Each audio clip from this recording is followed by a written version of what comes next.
One book, one extraordinary life. 48 chapters of saints, science, and the search for God. I'm Kai. And I'm Maya. And this is our take on Autobiography of a Yogi, chapter by chapter. A gift, a complete surprise, and suddenly there's a building overlooking the Pacific Ocean. Chapter 48, the final chapter, at Encinitas in California. Sister Genamata smiling, leading Yogananda through a gate, up a tree-shaded walk. Here's the thing. While he was away in India and Europe, his American disciples had quietly been working, raising funds, finding land, building a hermitage, a welcome home gift.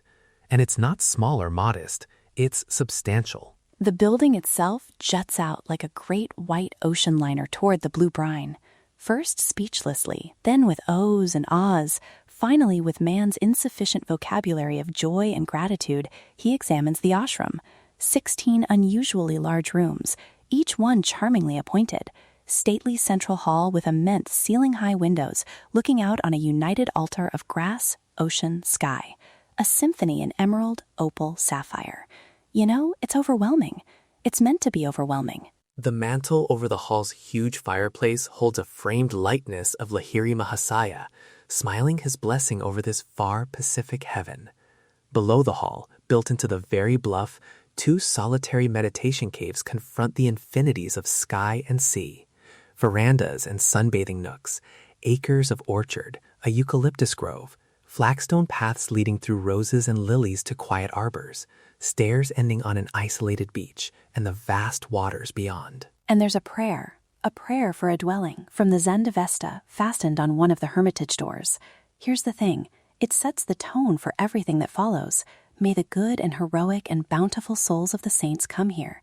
May they go hand in hand with us, giving the healing virtues of their blessed gifts as widespread as the earth, as far-flung as the rivers, as high-reaching as the sun, for the furtherance of better men, for the increase of abundance and glory. Right. That prayer isn't incidental. It's the mission statement of the place.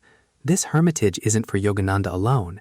It's a sanctuary for those seeking, a beacon broadcasting the spiritual message across America, a place where East and West meet to recognize that consciousness is the ground of all being. Yogananda describes another prayer inscribed in the house.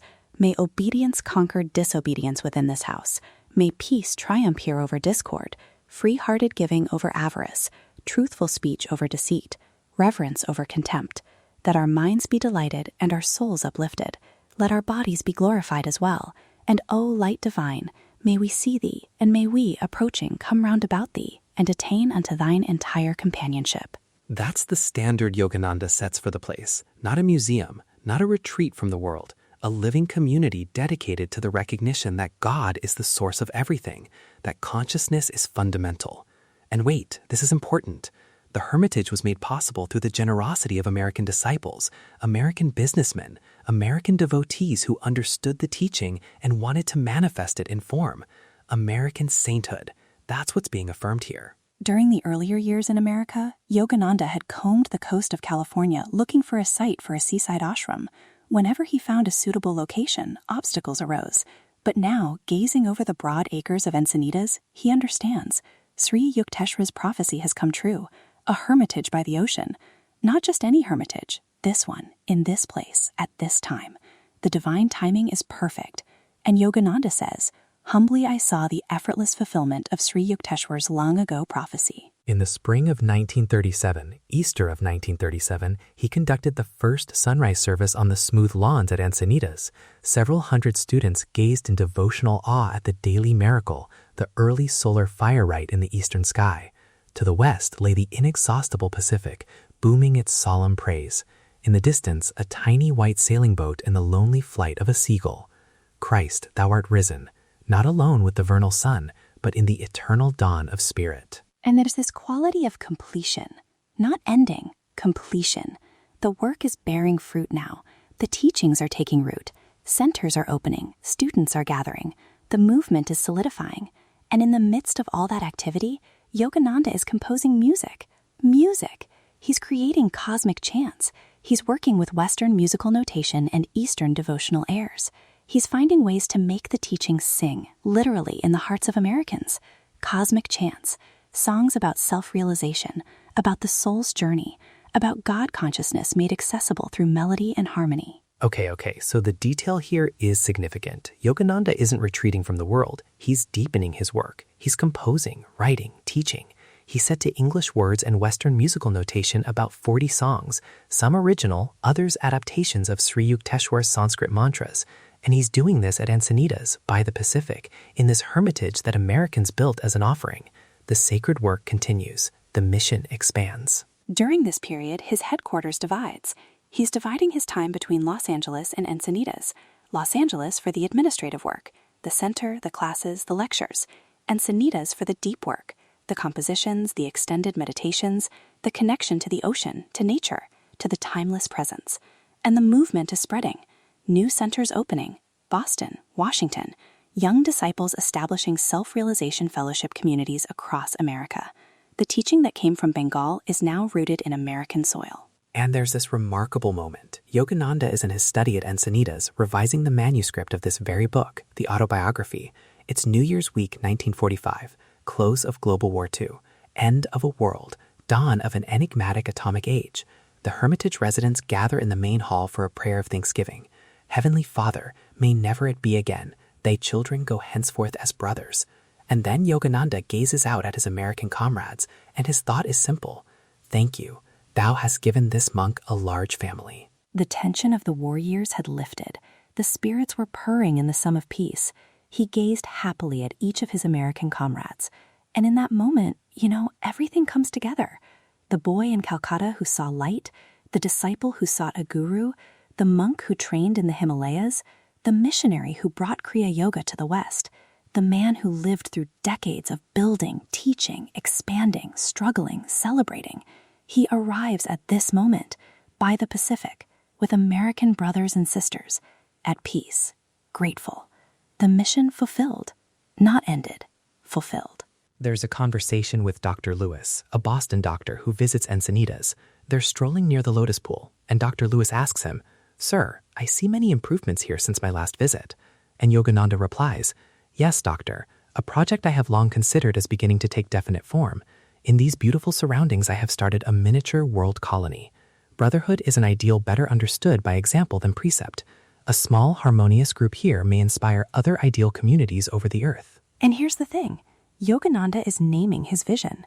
Not just a hermitage, a world colony, an exemplar, a place where people from different nations, different traditions, different backgrounds come together under one understanding, that consciousness is fundamental, that all genuine paths lead to the same truth, that the sacred and the practical can coexist, that Americans can practice yoga, that Hindus and Christians and people of all faiths can meditate together under one roof, that the mission is to awaken humanity to its divine nature. So he's talking to Dr. Lewis about expanding this vision. World is a large term, Yogananda says, but man must enlarge his allegiance, considering himself in the light of a world citizen. I continued, a person who truly feels the world is my homeland, it is my America, my India, my Philippines, my England, my Africa, will never lack scope for a useful and happy life. His natural local pride will know limitless expansion. He will be in touch with creative universal currents. That's the teaching made practical, right? The consciousness that recognizes itself in all forms can't stay localized. It expands, it reaches out, it includes. A person established in that recognition naturally becomes a world citizen, not from ideology or politics, from direct experience of unity, from samadhi, from the recognition that the same consciousness that beats the heart in India beats the heart in America, beats the heart in every being everywhere. That's not metaphorical. That's the direct experience yoga offers. And then this remarkable idea, Yogananda tells Dr. Lewis about his vision for Encinitas as a symbolic spot for a world colony. He talks about holding international conferences and congresses of religion at the Hermitage, inviting delegates from all lands, flags of the nations hanging in the halls. Diminutive temples will be built over the grounds, dedicated to the world's principal religions, one temple for each great tradition, all honoring the same ultimate truth, coming from different angles, different languages, different histories, but all pointing toward the infinite. As soon as possible, Yogananda says, I plan to open a yoga institute here. The blessed role of Kriya Yoga in the West has hardly more than just begun. May all men come to know that there is a definite scientific technique of self-realization for the overcoming of all human misery. Kriya Yoga, not a religion, not a philosophy, a science, a reproducible technology, something anyone can practice and verify through their own experience. That's what he wanted America to know. And there's a song, a prayer really. Yogananda sits at the organ in the chapel at Encinitas, and he's composing. The sweetness of the organ beneath his fingers, on his lips the yearning plaints of an ancient Bengali devotee who had searched for eternal solace. In this world, mother, none can love me. In this world they do not know love divine. Where is their pure, loving love? Where is their truly loving thee? There my heart longs to be. That song, it carries the entire journey. The seeking, the longing, the recognition that earthly relationships, while precious, can't satisfy the deepest hunger of the soul. That hunger is for God, for union with the infinite, for the recognition that the consciousness seeking through all forms is the consciousness of the divine. And Yogananda, by the Pacific, composing this song, is affirming his own realization. He's found it, not in Calcutta, not in the Himalayas, here, now, in America, by the ocean, in the hearts of his disciples. Dr. Lloyd Cannell is there, the San Diego center leader, smiling a little at the words, and he asks a direct question. Tell me truly, Paramahansaji, has it been worth it? Wait, seriously? This pause, this serious pause, because the question carries weight. Has it been worth it? The sacrifice, the exile from India, the years of struggle, the battles with organizational challenges, the heartaches of disappointed disciples, the constant work, the teaching that never stopped. Has it been worth it? And Yogananda answers, "Blessed is the man whom the Lord doth test, doctor. He has remembered now and then to put a burden on me. I thought then of all the faithful ones, of the love and devotion and understanding that lay in the heart of America." With slow emphasis, he went on, "But my answer is yes, 1,000 times yes. It has been worthwhile.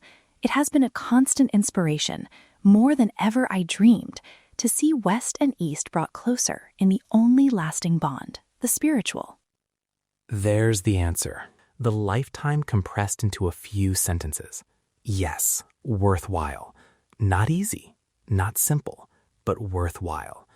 Because he came to spread Kriya Yoga to the West, to show that consciousness is fundamental, that God realization isn't unique to India or to hermits in caves, that ordinary Americans could practice yoga, could meditate, could experience samadhi, could transform their lives, could become living examples of what's possible when consciousness recognizes itself. And the proof is everywhere around him, in every student, in every center, in the Hermitage itself. And then there's this final image, a prayer at the organ, another composition. The words are martial. Hold on, actually they're not martial. They're about the soul's journey, the grinding wheel of time. Many a life of moon and star, many a brightly smiling morn, but still my soul is marching on. Darkness, death, and failures vied. To block my path they fiercely tried. My fight with jealous nature's strong, but still my soul is marching on. That's Yogananda. That's the teaching made personal. The soul, consciousness itself, marches on. Nothing can stop it. Not darkness, not death, not nature's jealousy, not failure or obstacle or opposition. The soul marches on towards its own recognition, towards union with the infinite. And by singing it, by composing it, by offering it to the world, Yogananda is giving his disciples, all of us, a map, a song, a truth we can sing back to ourselves when the way gets hard. New Year's 1945. The world's at peace. War is over. The atomic age is dawning. And in a chapel by the Pacific Ocean, a Bengali monk is giving thanks. Not for the ease, not for the recognition or the success, but for the opportunity, for the divine grace that allowed him to bring a teaching from the Himalayas to America, for the disciples who gathered, for the centers that opened, for the hermitage that manifested, for the chance to awaken at least some hearts to the infinite consciousness that is the ground of all being. The book ends quietly, not with fanfare, not with declaration, with gratitude, with a monk at an organ, with the Pacific booming its solemn praise, with the recognition that the work is done and yet continues. The teaching has taken root. The hermitage stands as a beacon. The centers are established. And consciousness, infinite and eternal, continues to recognize itself in and as all beings, in all times, in all places, forever. Listeners, we've just traveled with you through 48 chapters, from a boy in Calcutta who saw light to a man by the Pacific composing songs of the soul. We watched Yogananda seek his guru. We saw him meet saints whose very presence transformed him. We witnessed miracles, not as proofs, but as expressions of consciousness recognizing itself in form. We learned about Kriya Yoga, not as belief, but as science. We understood that karma is education, not punishment, that all genuine paths lead to one truth, that consciousness is fundamental, that samadhi is real and reproducible, that the guru's love flows silently through presence, not just words. And what strikes me now, at the end, is that we weren't reading a biography, we were reading a teaching. Every chapter, every miracle, every failure, every triumph was Yogananda showing us what's possible, not just for him, for all of us. The infinite consciousness that guided his footsteps can guide ours. The recognition that cracked him open at every turn can open us. The Kriya Yoga he brought to the West is available to anyone willing to seek sincerely. The path is real. The destination is real. The recognition that you are consciousness itself, not a body with consciousness trapped inside, but consciousness appearing as a body, is available now, in your meditation, in your own direct experience. If you finish this book, if you finish this podcast and you don't change anything, we failed you. Not because you didn't get the story. The story is beautiful, but because the teaching is meant to transform. It's meant to crack you open, to make you question what you think you are, to awaken you to your own divine nature. That's what Yogananda gave his life for. That's what Sri Yukteswar demanded. That's what every saint in these chapters embodied. The recognition of truth, direct experience, not belief, experience. And that's available to you. The path forward is clear. Go back to the chapters that moved you. Reread them. Meditate on them. Find a teacher. Yogananda emphasized this over and over. Find a teacher who carries the lineage, who can guide you, who can offer transmission through presence. Practice Kriya Yoga, or whatever path calls to your heart. But practice. Actually do it. Not someday. Now.